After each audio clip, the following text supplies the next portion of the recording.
Okay, guys, we'll make a start. We're joined in the interview room by the PGA champion and world number 2, Justin Thomas.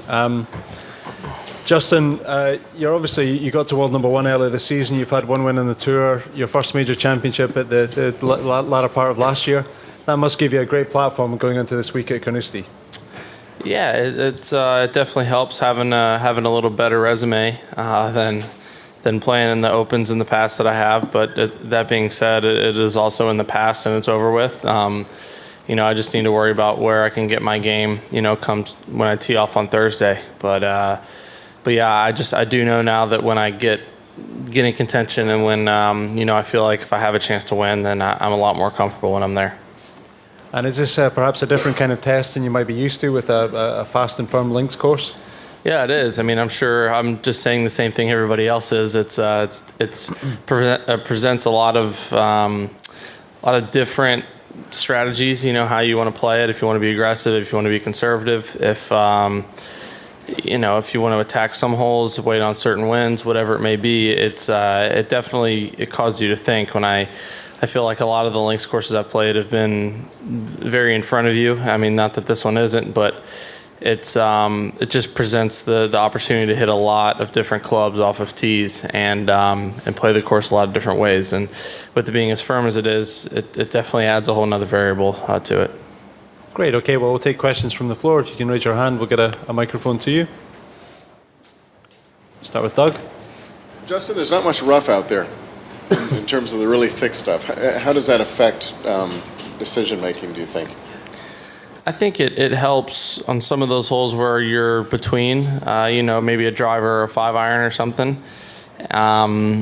Knowing that to me, a lot of those holes have a bunker in play with the driver, and that's causing me to not want to hit driver because the bunkers here are truly a water hazard. You can never hit them on the green from them. So to me, the bunkers are causing me to not hit drivers as opposed to the rough. If I look at a hole like number 4, if there wasn't that bunker up there at about 330 or something like that, granted it is a narrow fairway, but if that bunker wasn't there, you could hit it anywhere up there as long as it isn't in that burn way left, and you could run it up on the green. But I've hit 5-iron, 7 or 4-iron, 7-iron the last couple of days, so.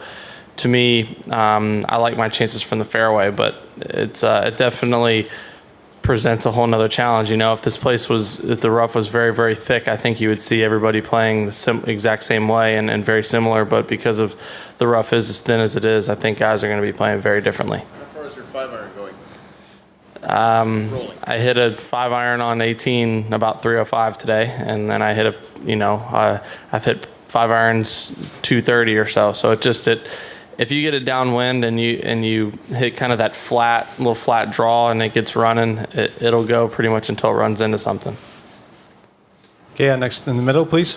Hey, Justin, where do you think a player can really get himself in trouble on this course? Is it just a matter of avoiding the bunkers, or are there other elements of it where you're really like, don't do that? I think where you really can get in trouble is just pressing out here. I think, I could see, for instance, like myself, I'm probably going to hit a lot of irons out here. If, I get 2-3 over par early, front 9, whatever it may be, potentially trying to change my game plan and start hitting drivers. And then you start hitting them into bunkers, course pushes, whatever it may be, and then you start making more bogeys and make double bogeys, and next thing you know, you turn a 1 or 2 over into a 5 or 6 over. I think that's what is going to be the at least to me, it's what really could get some guys in trouble, and myself included. So I think there's a couple holes that are still up in the air for myself, but for the most part, I'm playing the hole exactly how I know I'm going to play it no matter the wind. Is the temptation to be aggressive greater when the length isn't overwhelming and the rollout can be pretty big? It kind of is, but it's some of those holes are just difficult. I mean, not just because you're hitting a driver up there, because it's so hard to hit the fairways, because a lot of the holes that you're hitting driver on, the fairway winds. So, I mean, you really have to kind of curve it into the fairway, or you have to land it in the fescue and hope it gets out kind of thing. And, I mean, it is not a very difficult shot to hit the green, but, I mean, I I would like my chances with a 7 or 8 iron from the fairway better than a gap wedge from the rough. You know what I mean? I mean, I'm probably not going to make any bogeys from a gap wedge from the rough, but I think I'll probably make a lot more birdies with a 7 or 8 iron from the fairway. So it's just, you know, it really does just present a lot of challenges out there. Okay, our next question, Stephanie, the platform in the back, please. Okay, you come into the tournament obviously in fantastic form. How much of a difference do you feel that can make to you this week, and how much confidence does that give you? Yeah, I mean, I'm coming off 2 weeks off, so pretty rested, which is most important. But yeah, I thought I played really, really well in France. I felt like I had a great chance to win that tournament, so I was a little disappointed to not get that done. But it was a great preview of the Ryder Cup, great opportunity to go play, you know, on the European tour and play against a different field in front of a different crowd, a different golf course, and I felt that I adapted to that pretty well. So I took a lot of positives from that, but. You know, the Open is just so unique and so different, and just such a great golf tournament. I love this tournament. This is one that I really hope to, you know, get at least once or twice or however many times in my career, and it's just a very, very special event. So I always get excited to come here no matter my form. But that also being said, I feel like you have to be so creative and so just decisive or confident in what you're doing, because you don't hit very many full stock shots out here. You're hitting a lot of knockdowns, a lot of holds, a lot of, you know, kind of creative shots using the slopes, whatever it may be. So it really is just, it can be pretty fun golf out there. What would it mean to you to go on and be successful here and lift the claret jug here at Carnoustie? I mean, it'd mean a lot. I can't necessarily put it into words because I think it's just one of those things you can't describe unless it happens. But it would be extremely, extremely special. Just the amount of history that goes into this tournament, and I've always felt this would be one of my more favorite wins that I could have as a player, because it takes such a wide variety of golf shots and such a complete game, if you will, to win here, as opposed to, you know, a lot of courses in the States, you just hit it high and far, you try to stop it close to the hole and you make the putts, whereas here, you know, you really have to use all assets of your game. So it would, I think it would mean a lot for my career. Mark at the front, please. Hey, Justin. A lot of times when we come into majors, there's maybe a clear-cut favorite or two, somebody's in hot form and whatnot. It seems like now it's a little even across the board. I'm just kind of curious how you view it going into this week. I mean, obviously you're bullish on your own chances, but you know, if you look at a handful of guys, who are you looking at as maybe, you know, if you were just a golf fan, you know, thinking is, you know, the guy that might emerge this week, including yourself? Yeah, it's. I mean, I think you can. It's hard to say. I mean, it's especially with an Open Championship. The weather does, if you look at the forecast, it does look pretty tame. But, you know, if you get, I remember like 2 years ago at Troon, if you get in that wrong wave, you're probably not going to have a chance to win. So you never know if that's going to happen. So that makes it very difficult. But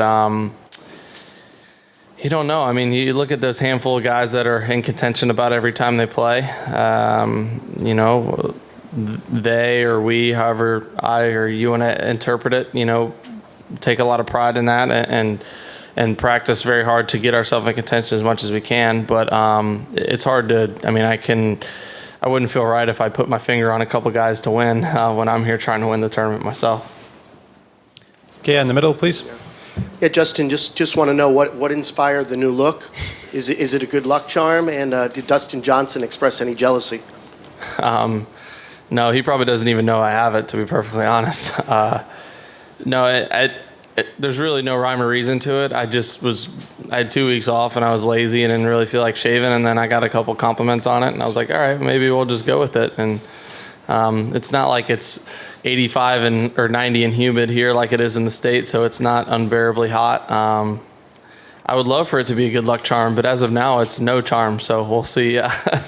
Like I said, there's really no rhyme or reason to it. It just kind of happened. Okay, we'll take number 2, the back left, please. Justin, Tiger was asked about not really having many peers his age when he came out on tour. Obviously, you've got a great group of friends. But when one of you picks off a win or a major, is there ever that element of envy a little bit, or do you rib each other about it at all? Yeah, it is a very unique little group of us, I guess you could say. Obviously we want to beat each other's brains in. I never want to lose to any of my friends, especially my best friends. As weird as it is, sometimes it's harder losing to your closest friends than it is someone that you don't even know.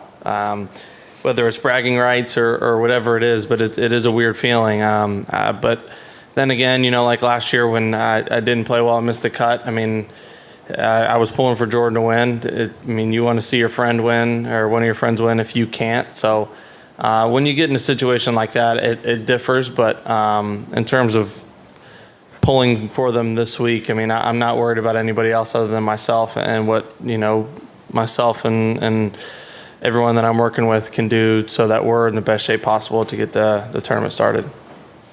Doug, in the middle.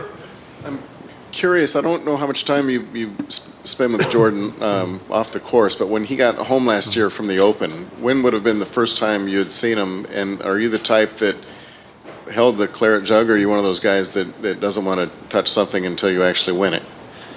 I am one of those people. I usually don't like to touch it until I win it, but I was kind of thinking about it.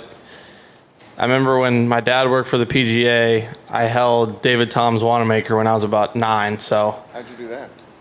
well, I don't know what it was, if it was a Champions Dinner or what it was, but David was there and he had his Wanamaker, baby Wanamaker, whatever it was, but he had it with him, and I asked for a picture. I asked for an autograph, I think, and he let me hold it. So that picture's somewhere. I don't know. We have it somewhere at home, but I was holding his Wanamaker trophy, and that panned out okay. So I'm hoping that there's no jinx. So you did you or did you not hold the claret jug? Yeah, I drank out of it 2 years ago with Zach.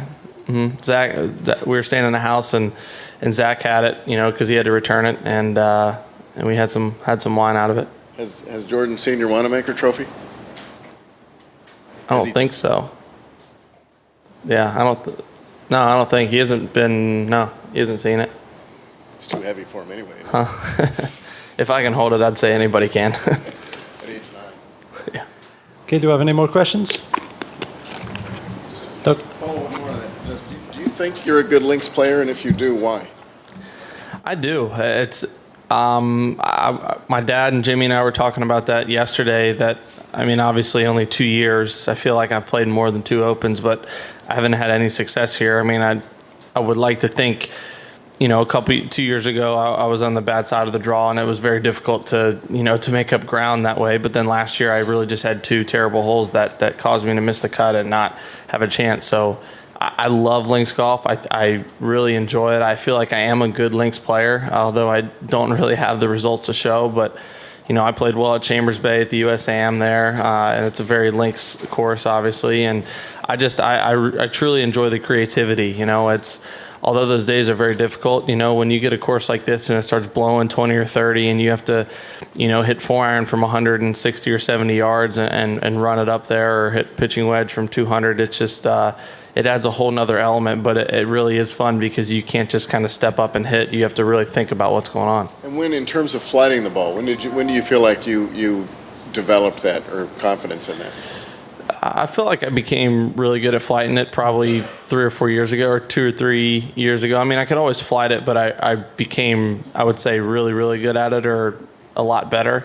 That always hitting kind of those little shots, those shorter irons, and taking the spin off of them and keeping them low was something that I felt like I needed to work on. And actually, specifically remember a couple of years ago, we just had like a Tuesday match, and we were out there playing with Jimmy and Ricky. I forget where it was. It may have been Jordan and I playing them, but Butch was out there with us, and obviously Butch has seen me play a lot of golf and being around those guys, and I remember I hit like this little 9-iron, and he was like, "Man," he's like, "You've just gotten so much better at that shot. You used to not be able to do that," and that obviously stuck with me. So maybe that was when I felt like I'd made it, when I had Butch tell me that. Well, Justin, thank you for joining us. Best of luck this week. Thank you. Appreciate it.